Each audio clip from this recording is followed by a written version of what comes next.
नमस्कार, आप सभी दोस्तों का असे में बहुत बहुत स्वागत है।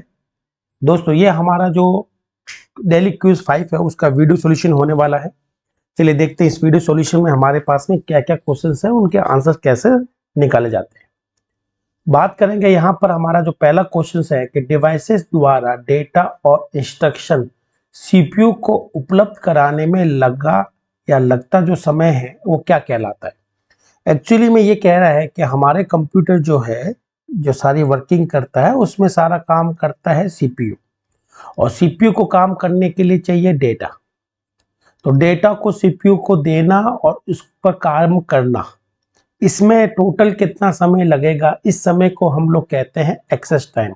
तो सीपीयू द्वारा डेटा लेने में और उस पर काम करने में जो समय लगता है उसी को हम लोग एक्सेस टाइम के नाम से जानते हैं। तो सही ऑप्शन यहाँ पर हो जाएगा हमारे पास में सी।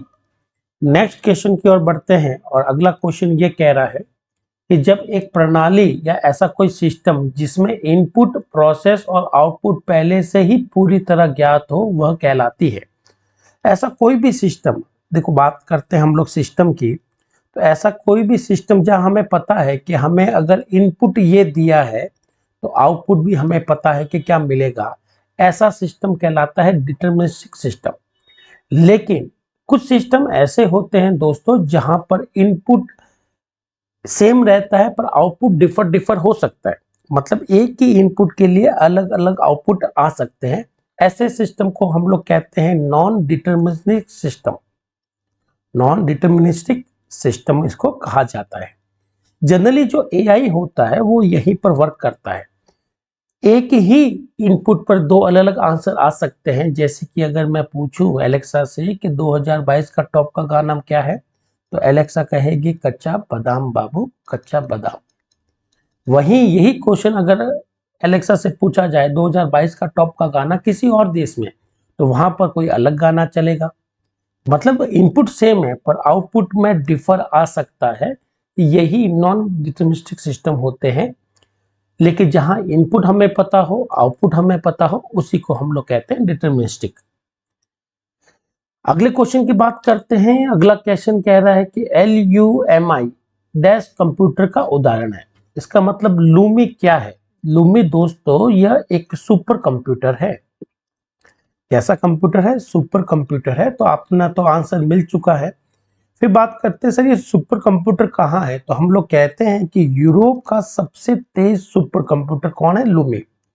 तो यूरोप का ये सुपर कंप्यूटर है।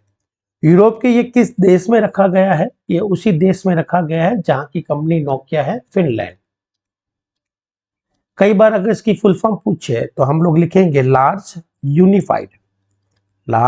Unified modern infrastructure. Modern infrastructure, ये है लूमी सुपर कंप्यूटर की फुल फॉर्म।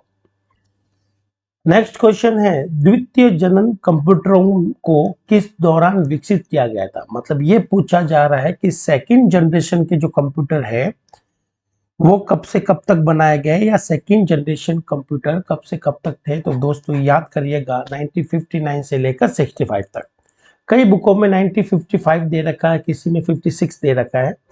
तो अगर कभी भी ये ईयर वाले क्वेश्चंस आते हैं कंप्यूटर पे तो 1-2 साल ऊपर नीचे होंगे तो कोई दिक्कत नहीं आएगी। करेक्ट है।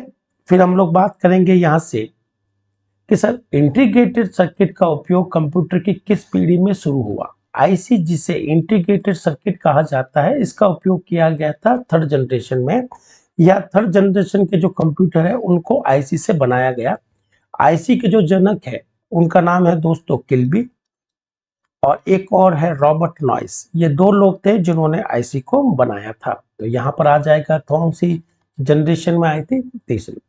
फर्स्ट जनरेशन में थे दोस्तों वैक्यूम ट्यूब मुख्य कंपोनेंट, दूसरी जनरेशन में थे ट्रांजिस्टर, तीसरी में आईसी आ चुका था, और चौथी में था VLSI टेक्नोलॉजी। नेक्स्ट क्वेश्चन है निम्न में से आकार में सबसे छोटा कंप्यूटर कौन है। तो ये 4 कंप्यूटर दे रखे, सबसे छोटा कंप्यूटर पूछा जाए तो माइक्रो कंप्यूटर है। माइक्रो कंप्यूटर छोटे कंप्यूटर को कहा जाता है जिसमें से नंबर 1 एग्जाम्पल पीसी या डेस्कटॉप होता है जो टेबल पर रखकर चलाया जाता है। मोबाइल और लैपटॉप भी माइक्रो कंप्यूटर के ही उदाहरण हैं। ये सारे कंप्यूटर जो छोटे होते हैं ये कहलाते हैं माइक्रो कंप्यूटर। नेक्स्ट क्वेश्चन कह रहा है सामान्य घरेलू कंप्यूटर किसका उदाहरण होता है। तो सामान्य तो घर पर जो हम लोग कंप्यूटर काम में लेते हैं या तो वो लेते हैं डेस्कटॉप, या हम लोग काम में लेते हैं लैपटॉप, या काम में लेते हैं मोबाइल। ये तीनों कंप्यूटर किस कैटेगरी से बिलोंग करते हैं, इनको कहा जाता है माइक्रो कंप्यूटर। तो बी इसका सही आंसर होगा। अगला है भारतीय नागरिकों को बैंकिंग सेवा प्रदान करने के लिए किस प्रकार के कंप्यूटर का उपयोग होता है।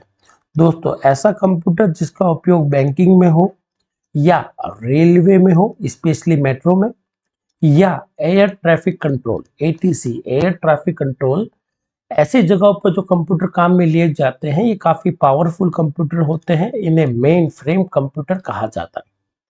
तो यहां पर आंसर आ जाएगा मेन फ्रेम कंप्यूटर, सी इसका परफेक्ट आंसर होगा। फिर हम लोग 9th नंबर क्वेश्चन की बात कर लेते हैं कि सर निम्न में से कौन सा प्रथम पीढ़ी का कंप्यूटर नहीं है। दोस्तों ये जो पहली पीढ़ी के कंप्यूटर होते हैं, फर्स्ट जनरेशन जो कंप्यूटर होते हैं, इनको मुख्य रूप से वैक्यूम ट्यूब से ही बनाया जाता है। पहली पीढ़ी में कई सारे कंप्यूटर हैं जिसमें से नंबर 1 पर है एनिएक जो कि दुनिया का पहला कंप्यूटर है। इसके अलावा एडवैक है, एक और है यूनिवैक। ये सब के सब जो है ये पहली पीढ़ी के कंप्यूटर है। एक है एडसेक और एक है IBM 701 जो कि पहली पीढ़ी का सबसे पॉपुलर कंप्यूटर रहा। तो एनिएक पहली पीढ़ी का है, यूनिवैक भी है, 701 भी है। ये जो PDP-11 है ये दोस्तों पहली पीढ़ी का नहीं है। आंसर क्या हो जाएगा बी। ये किस जनरेशन का है, थर्ड जनरेशन का है। और ये किस तरह का कंप्यूटर है, तो PDP एक मिनी कंप्यूटर होता है जिसकी फुल फॉर्म होती है program data processor. Programmed data processor ये इसकी फुल फॉर्म होती है PDP कंप्यूटर की, जो कि दुनिया का पहला मिनी कंप्यूटर माना जाता है, जो कि तीसरी पीढ़ी में IC द्वारा बनाया गया। नेक्स्ट क्वेश्चन है कि विंडोज ऑपरेटिंग सिस्टम शुरू करने के बाद में कौन सी स्क्रीन सबसे पहले नजर आती है।